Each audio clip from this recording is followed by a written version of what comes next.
शिक्षा सबके लिए जरूरी है और ऐसा ही एक कॉलेज जिसने अपने छत के नीचे कितने बच्चों को शिक्षा दिया है, उसके 75 वर्ष पूरे होने जा रहे हैं। जी हाँ, मैं बात कर रहा हूँ हंसराज कॉलेज की। और इसी 75 वर्ष होने की खुशी में हंसराज कॉलेज की प्रिंसिपल प्रोफेसर रमा जी ने नया लोगो लॉन्च किया है। सुनिए उन्होंने आगे क्या कहा।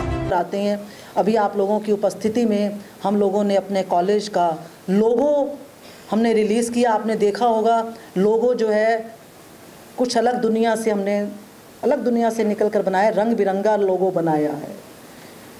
कोई हमारा सुस्त बनाने वाला लोगो नहीं है। हम कहते हैं जीवन में खुश रहो, हर रंग का इस्तेमाल करो, लेकिन खुश रहते हुए, सकारात्मक रहते हुए। ये जो 75 वर्षों की यात्रा हंसराज कॉलेज ने तय की है, बहुत महत्वपूर्ण यात्रा है। इसमें हमने बहुत कुछ अच्छा किया होगा, क्योंकि 75 वर्षों की यात्रा कोई कम यात्रा नहीं होती है। इसके लिए परिश्रम किया गया होगा, इसके लिए त्याग किया गया होगा, इसके लिए कुछ लोगों ने अपने परिवार के जो दायित्व होंगे उनको भी दांव पर लगाया होगा, कुछ लोगों ने सब कुछ छोड़ा होगा। लेकिन मुझे ध्यान आता है कि 75 वर्ष पूर्व जिस समय हंसराज कॉलेज की स्थापना की गई, महात्मा हंसराज के नाम पर, महात्मा हंसराज के नाम पर क्यों की गई? क्योंकि इस दिल्ली विश्वविद्यालय में स्टीफेंस कॉलेज उस समय तक खुल चुका था, रामजस कॉलेज खुल चुका था, हिंदू कॉलेज आ चुका था और दिल्ली विश्वविद्यालय जो कि 1922 में खुल चुका था। फिर हंसराज कॉलेज की ज़रूरत क्यों पड़ी? डीएवी की स्थापना जो है हो चुकी थी, डीएवी की स्थापना को भी काफ़ी वर्ष हो चुके थे। अगर डीएवी चाहता तो स्वामी दयानंद के नाम पर इस कॉलेज का नाम रख सकते थे। अगर डीएवी चाहता तो किसी और के नाम पर, क्योंकि डीएवी जहाँ पर है वहाँ आर्य समाज है, किसी आर्य समाज के विचारक के नाम पर इस कॉलेज का नाम रखा जा सकता था।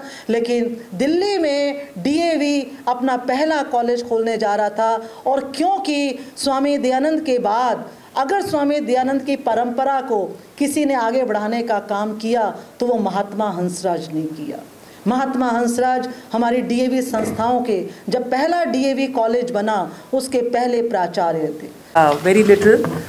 You've heard some grand plans and I think these plans are just the beginning of how we want to celebrate our Platinum Jubilee year. And all of them have been possible because we've had the continuous support and the guidance and the nudges from our principal Professor Rama to celebrate it in as grand a manner as possible. And in fact, I think the good part about the celebrations will be that it will be an evolving process, and we have involved students, departments in the process. So we have invited proposals from all the societies of the college, from all the departments of the college to come up with events throughout the year so that it will be a festival at Hansraj College throughout the year. We really look forward to it. Thank you. तो सुना आपने कि किस तरीके से Hansraj college अपना silver jubilee मनाने जा रहा है और आगे कितनी लंबी छलांग हंसराज कॉलेज लगाने जा रहा है। ब्यूरो रिपोर्ट, जनहित टाइम्स।